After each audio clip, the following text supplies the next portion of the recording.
Chair, votre chroniqueur. Alors aujourd'hui, je vais vous parler d'une série que j'ai particulièrement aimée. Série qui est disponible sur Canal+. Cette série a pour titre The Penguin.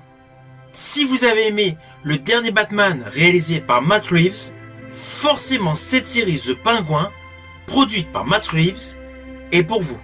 Surtout que son personnage principal, interprété par Colin Farrell, était dans le film The Batman de Matt Reeves, et de surcroît, cette série est véritablement la suite du film The Batman. Elle va faire la transition entre The Batman et The Batman 2.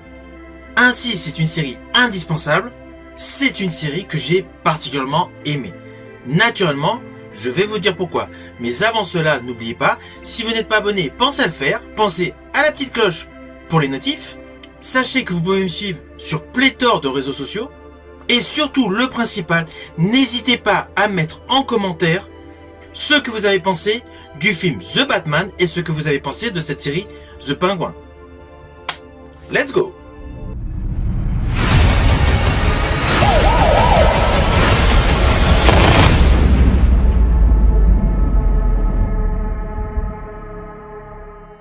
Alors, contrairement à mon habitude, pour cette série, j'ai préféré voir l'ensemble de la série avant de vous en parler.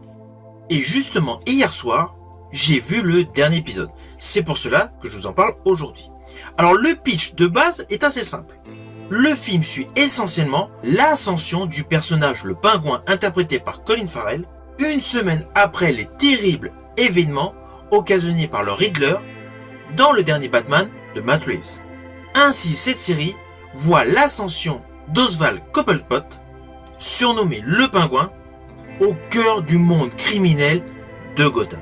Alors tout d'abord, sachez que cette série The Penguin se présente sous la forme de 8 épisodes mis bout en bout qui forment un véritable film. Certes, un film pratiquement de 8 heures, car les épisodes en moyenne durent 50 minutes, mais mis bout à bout, on a une histoire totale digne d'un film. Ce n'est pas chaque épisode une aventure différente. L'histoire a un fil conducteur très important et en fait on suit deux personnages clés tout au long de cette série. Oui, il y a le personnage du pingouin interprété par Colin Farrell. Mais il y a également Sofia Gilant, alias Sofia Falcone, interprétée par Christine Milioti. Son personnage est totalement antagoniste à celui du pingouin de Colin Farrell. Quels que soient tous les autres intervenants dans cette série, les deux personnages clés sont ce duo d'acteurs. D'un côté, nous avons un homme, Colin Farrell, donc interprétant le pingouin, digne des Sopranos, et de l'autre côté, Sofia Falcone, la psychopathe qui est sortie d'Arkham malgré une multitude de crimes dont elle est la responsable. Cette psychopathe est dans le fond la principale adversaire du pingouin. Alors oui, il y a les marronniers, il y a les Falcons, il y a beaucoup de truands. On est vraiment dans le milieu de la pègre. Mais principalement, ce sont ces deux protagonistes qui vont se défier de A à Z. Orange door. Oh, I didn't mean to interrupt. Sophia. Alors je vous rassure, chacun des épisodes avoisinant les 1 heure ne nous présente pas un combat entre l'homme et la femme, interprété par ces deux protagonistes hyper importants, hyper consistants en termes scénaristiques. Tout autour d'eux, c'est essentiellement des joutes verbales et des twists de folie. Naturellement, dans des décors extrêmement somptueux. Alors on va pas se mentir, nous savons très bien au jour d'aujourd'hui que la chaîne numéro 1 en termes de qualité pour les séries est HBO. C'est indéniable. Il y a de très bons produits. Je pense notamment à Paramount. Paramount Plus présente des produits d'extrême qualité. Mais HBO est encore un level au-dessus.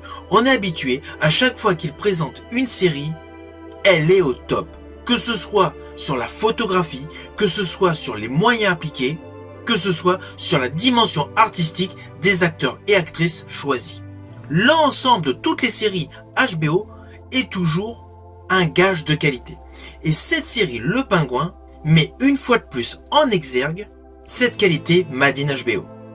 Alors oui, l'atout principal de cette série, malgré donc la profusion de talents dans cette série, c'est le jeu d'acteur de Colin Farrell. Colin Farrell est exceptionnel dans sa composition. Alors, on n'a plus besoin de le présenter. Depuis Tigerland de Schumacher, à Minority Report, face à Tom Cruise, à The Lobster, à Bon Baiser de Bruges, Le Prix de la Loyauté ou Miami Vice de Michael Mann, son talent a largement été démontré dans des registres totalement différents. Là, dans cette série, il reprend son rôle de méchant, donc dans le dernier Batman face à Pattinson, avec de surcroît un côté beaucoup plus machiavélique. Dans cette série, sous couvert d'une démarche bon enfant, donc c'est le pingouin, en fait c'est un vrai stratège. Il n'hésite pas à faire des coups tordus. Toute la noirceur de son personnage, Colin Farrell la transfigure parfaitement. Il suffit de voir la scène finale au bord de l'eau. Elle implique une véritable noirceur de son personnage. Et c'est le cas du début jusqu'à la fin. On est vraiment dans une ambiance Les Sopranos, je dirais même dans l'ambiance de la saga mettant en exergue la famille Corleone. Tout le jeu d'acteur de Colin Farrell dans ce film fait aisément penser à celui de Marlon Brando dans Le Parrain. Et d'ailleurs, cette série produite par Matt Reeves est vraiment dans un style de polar noir traitant en thème principal la mafia. On n'est pas dans une série de super-héros. On est radicalement dans une série mafieuse, dans une série de gangsters. Et cela apporte une véritable plus-value à cette série. Sous couvert d'être un spin-off d'un film de super-héros, cette série est une très bonne série policière dans le milieu des gangsters. Ce qui est vraiment important dans cette série, c'est qu'elle est totalement mature. Là, le personnage du pingouin, c'est un personnage sérieux. Lorsque vous aurez vu la totalité des épisodes, vous ferez le constat que j'ai fait, il n'y a aucun mauvais épisode. Chaque épisode a sa spécialité et perso, j'ai particulièrement aimé l'épisode 4 concentré sur le personnage de Sofia Falcone. Par contre, sur la globalité de la série, mon épisode préféré est l'épisode 8. Pourquoi me direz-vous? Tout simplement parce que la noirceur, le côté sadique, le côté virulent, le côté violent et le côté stratège du personnage du pingouin est le plus exploité.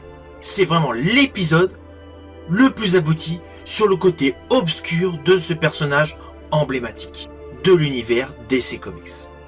It's just the beginning.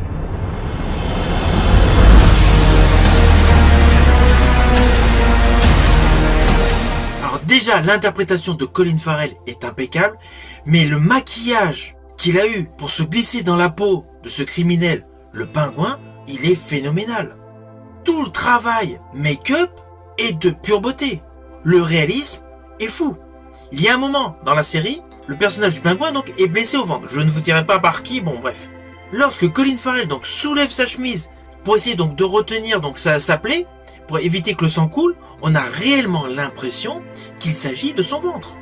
Tous les trucages, en termes de plastique, en termes de make-up, sont totalement aboutis. Ils sont impressionnants. Not that I'm complaining. Le personnage interprété par Colin Farrell est totalement sans honneur. C'est un baratineur, c'est un menteur, c'est un entourloupeur, et il arrive à retourner la situation face à n'importe qui. Et même dans des moments où il est complètement en difficulté.